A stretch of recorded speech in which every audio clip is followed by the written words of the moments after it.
So you're teaching them that you can respect not only them, but yourself. You're showing them how to do the same so that they can respect themselves and be choosing this fulfillment and choosing the way they're responding. And mamas, this stuff sticks. These are the lessons, even though they're not clearly laid out in some sort of chapter book or study guide that they have. This is the stuff that sticks with your kids because it's the day in and the day out. They will glean from you and become more respectful of you, but of themselves, and choose to enjoy the life they're living. And you're going to model for them how that works. Welcome to Becoming Tantalum with me, Megan Bennell. Discover your brightest self in a journey of transformation and resilience. Let's embark on this path together, starting now. Hello, marvelous and fabulous moms, and welcome to the grand finale of our month-long celebration of motherhood on Becoming Tantalum. I'm Megan, and I'm your host, and today's episode is all about creating a legacy of joy and well-being. So let's dive into how you can sustain the positive changes that you've made and continue to thrive long after this series ends. So, why is it so important to focus on joy and well-being as a legacy? Well, think about it. The energy that you bring into your home has a profound effect on your children and on their future. When you prioritize your well-being, you're not just benefiting yourself. It's beautiful, of course, but you're setting an example for your kids to follow. As wonderful Maya Angelou said, my mission in life is not merely to survive, but to thrive, and to do so with some passion, some compassion, some humor, and some style. And I love that so much because not only is she saying that she wants to thrive in life, goal for all of us, right? But she wants to do it with passion, right? She doesn't want to be stressed. She wants to do it with compassion. She doesn't want to be overwhelmed. She wants to do it with humor and style, gracefully and lovingly. Let me tell you why this hits home so hard for me. As many of you know, I'm a mom of 4 crazy little humans, right? And that choice of having 4 kids resulted in a life that is continually go, go, go. Life is crazy, it's very busy, and at times it can seem a bit like chaos. So I want you to back up to 5 years ago. Nothing in my life was different. Well, I had only 3 kids, but everything was still go, go, go. It was crazy, it was busy, it was chaotic. And I approached that feeling crazy and busy and out of control, right? The energy that I put out, the tone of my voice, the rush in my step, all of that matched exactly what was happening. And my story of being crazy and busy and chaotic. And honestly, I felt like that was normal. Like you're busy, you feel busy. It's crazy, you feel crazy. It's chaotic, you feel out of control. But I hated that with a passion, but really never saw any other way to approach what the truth of the situation was. We had lots of things going on. Our schedule was always packed full. There was always something to do, something to clean, something to cook, laundry to do. And it seemed like my to-do list was always longer than the hours that I had in any given day. But do you want to know what I hate more? One day, we were in a rush to leave. Nothing new here. So I was hurrying my kids in like the move it, move it, move it kind of fashion. My breathing was rushed. My steps were quick. My actions were like to just get it all done, right? Focus on the tasks and the times that we had to be where we had to be, not on my little humans. And it was almost as if they were just along for this ride in life that really was focused on them, but they didn't feel that. That fact slapped me hard in the face on that specific day when we all got buckled in and my oldest asked me very calmly, very politely, Mom, why are we always in a hurry? Why do you always seem so stressed? Ouch, ouch, ouch. Honestly, my thought was, shit. Sorry for the language, but that was really the reaction in my head. And why shit? Because I realized that our life truly was focused on them as far as the decisions we were making, everything that we were involved in, everything revolved around them. And yet they felt like my actions, my tone, and the emotions that I put out, like it didn't. They didn't like it. I didn't like it. And I didn't want them ever to feel that way. And so I got to thinking, I had to sit down and really give this some thought because I hated that idea so much that they weren't getting the feeling that life was revolving around them and that they just felt like it was hurried and rushed and stressed and terrible, right? So I sat down and I got to thinking, how do I want them to feel? What do I want to be teaching them with my actions and the way that I'm handling life? And I decided that I wanted them to learn how to enjoy life, regardless of the circumstances. I wanted them to feel unconditionally loved and respected. I wanted them to feel like they were priorities because they were, right? I wanted them to be able to handle busy, crazy, and a bit chaotic with grace, just as much grace as they could handle chill and calm and collected. But clearly that was not the actions, the tone, the emotions that I was putting out. And so the truth is I love doing everything we do for them, right? All of these things that we're involved in, it's all our choice and we do that for them and we love that. But that was far from clear in my words and my tones and my actions. So that day, like 5 years ago, almost to today, I decided to make a change. And that day, I decided to go to work on what I could do. Notice I'm focusing this on me, what I could do to behave differently, feel differently, and truly live life differently. And so, what did I do? Well, I did what I now do as a coach, right? So, I use tools that I have like Power Hour and self care and emotional buffet and steer and so much more. But I went to work challenging and changing my outlook and my thoughts and my emotions. And that led to drastic changes in my actions and my tones and my words, and even more immense change in the results, not just in how I felt. And I'll talk about this in a little bit, but about with how my family apparently felt and was living life too. So let me tell you exactly what happened here with really small changes that I made. So I learned a lot, made some small changes, but consistent changes that really only take like a few minutes a day, honestly. I completely changed how I truly feel. I changed how I accept and promote joy in my life. I changed how I approach circumstances and how I choose to behave in those moments. And that shift was huge for me, obviously. And I was loving it. I felt it. It was amazing. But more importantly, and I was kind of hoping for this result, but didn't know how to get it. I just knew I needed to change me first. The shift in my kids' attitudes and behaviors was amazing. And I did nothing except work on me. So they became more optimistic and more loving and more resilient. And as a whole, like as a family, we all were more connected. And it was obvious that that was coming from everyone. So let me be clear, the circumstances of life didn't change. I did. And because I put in that work to change me, my entire family's experience of our life completely shifted.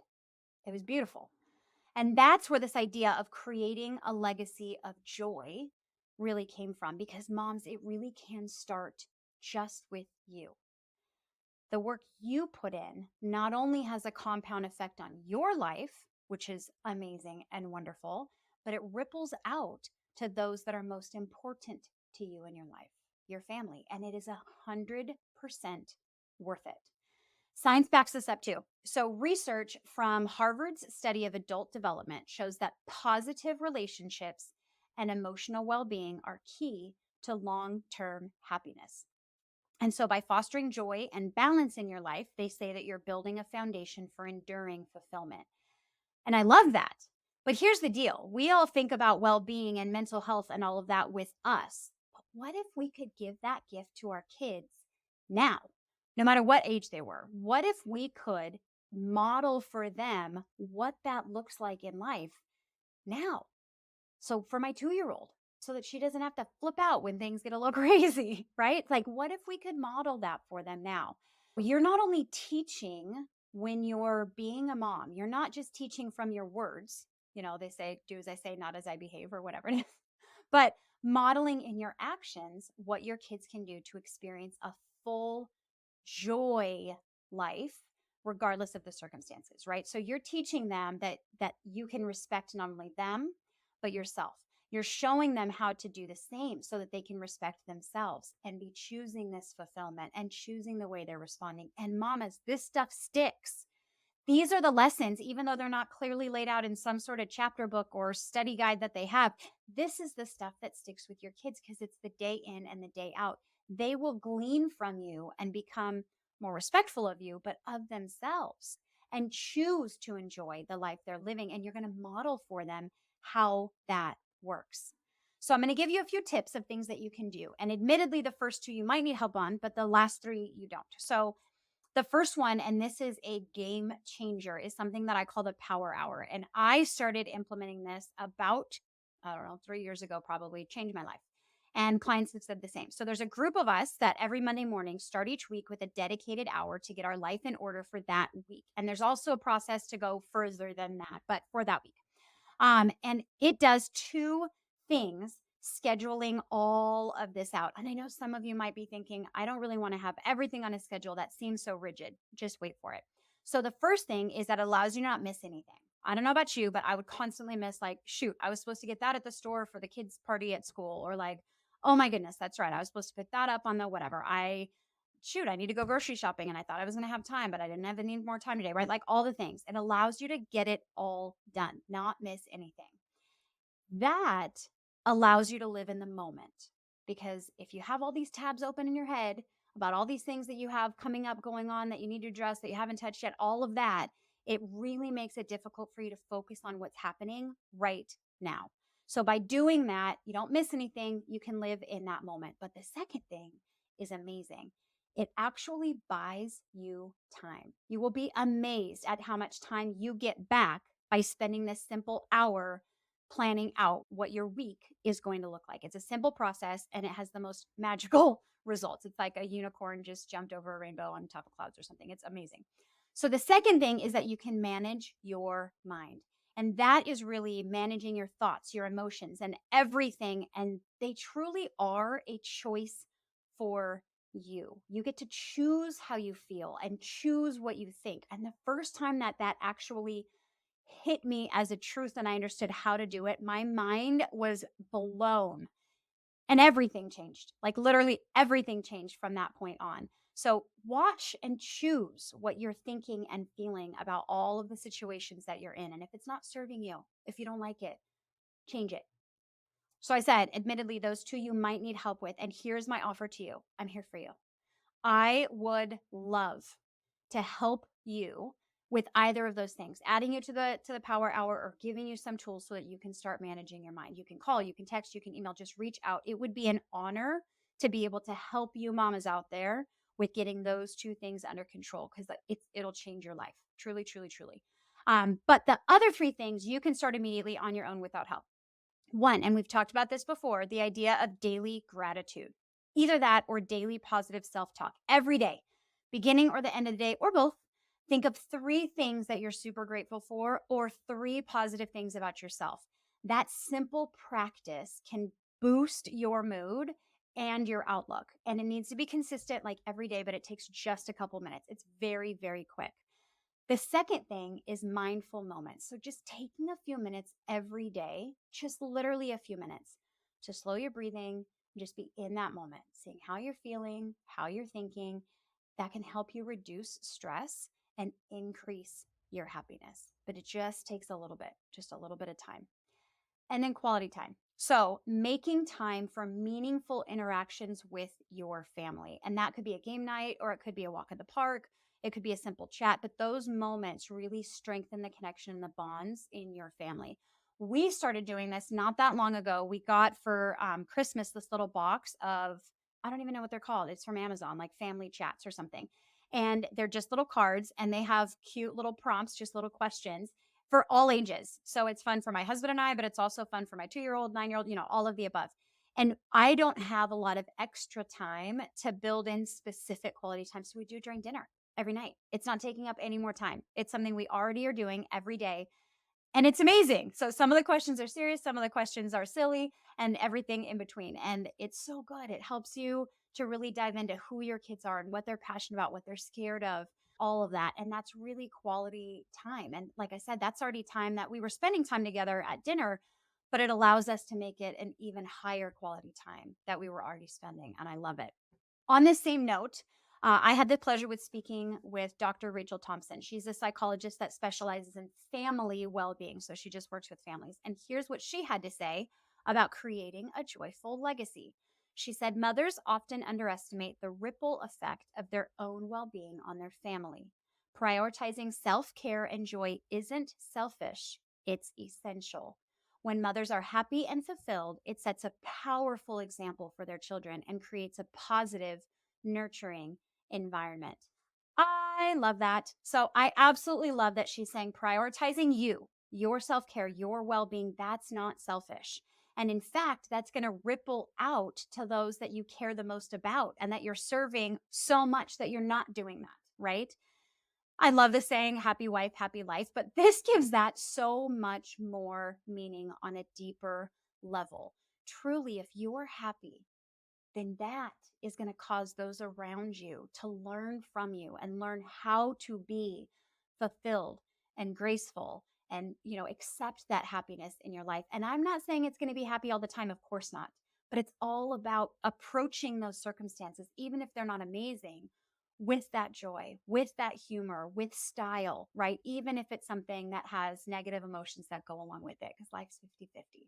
But I love that quote so very much. I thought that was a perfect response. One more thing I wanted to share. I have an idea that I just adore from a client, Emily. She started a tradition of weekly family check-ins, is what she calls them. So every week they would sit down and they would share something good that happened during that week and then something that they were looking forward to. And she said that doing that each week, which didn't take that long, brought them closer, but it also helped each one of them focus on the positive aspects of their life. And mamas, that's simple and it's easy and it's free. And it's a wonderful way to build that connection and awareness of where each other is at, right? So I love that so much. Emily, I don't know if you're listening, but I totally stole that idea from you. And now instead of doing our little family chat cards on Sunday night, that's what we do. And I love that connection so much. So that was a really great idea I wanted to share with you. Okay, shifting into a little more serious, I want you to do something for yourself. I would love for you to give this a bit of thought, this idea of the legacy you're creating. What is the legacy that you're currently building in your family? Are they learning to be connected and respectful and joyful in life? Or are they learning to be busy and crazy and chaotic? Are they learning to be reactive or responsive in life? What are you currently modeling for them? I want you to give that a bit of thought and really dive into what you think, like 10 years from now, your kids learned from what you are building now. And I'd like to offer you this. If your answer to that question makes you cringe a little, like mine did 5 years ago, um, Mama, you can change it. And I don't care how old your kids are. And I don't care if they're out of the house or in the house. You are still building that legacy and you can still change that. The work all starts just in you. And not only is it going to help you, which is a wonderful side effect, but it's going to help to change the trajectory of that legacy that you're creating. So, what is it that you can do starting today to build a legacy that really is full of joy?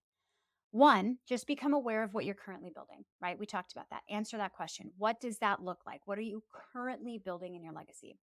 And then two, decide what changes you'd like to make and be really, really specific. How do you want your children to feel? How do you want them to respond in situations? How do you want them to act in life? Okay, be specific.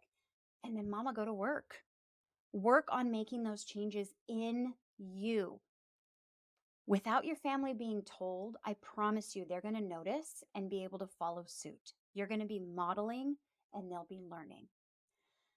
Focus on connection. So we talked about that quality time. Focus on being present with whatever you're doing. Focus on building little by little that legacy of joy by being in those moments and modeling what it looks like to have that life, to feel that life that you want to leave for them. And so focus on that quality time. That's where you're going to be really modeling all of this. And if you need help, so those four things, that's simple. Like one of them is just thought. Second one is just thought. Think about what you can do to change. Third, go to work. Go to work on changing it. And then build in that quality time. Build in that focus on connection with your families. And here's an offer I have for you. If you need help, I want you to reach out. And I already said this, but I want you to call, text, email. I don't really care. Let's just chat.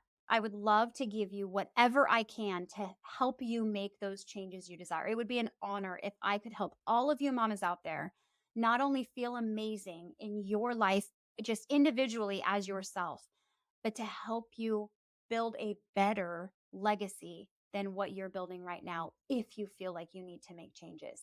So I want to help you create a legacy of joy that you're excited about, that you're thrilled to work on, and that you're really proud to leave with your family. So if that's not how you feel now, reach out.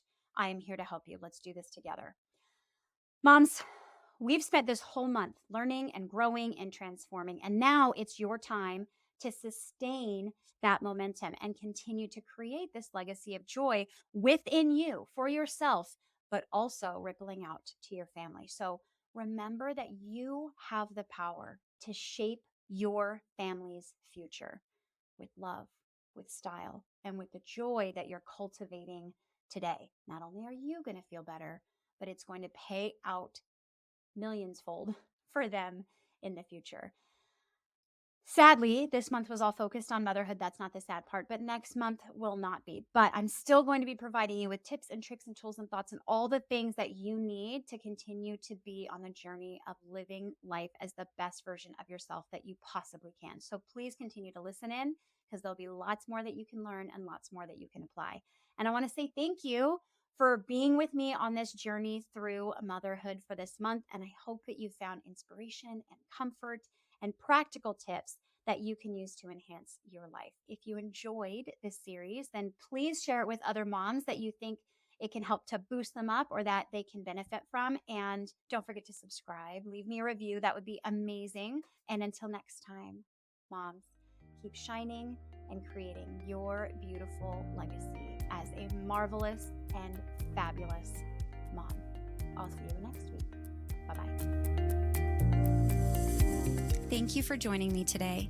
If you want to take all of these concepts and tools to a deeper level, apply them to your life, and watch the transformation happen, I would love for you to join the Tantalum Tribe.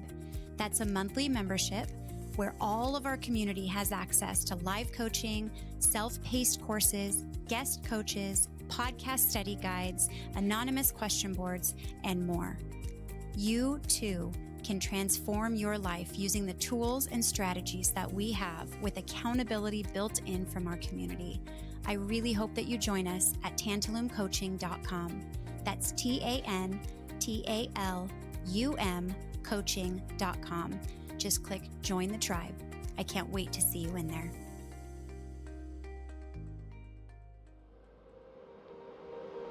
An Ironic Media production. Visit us at ironickmedia.com.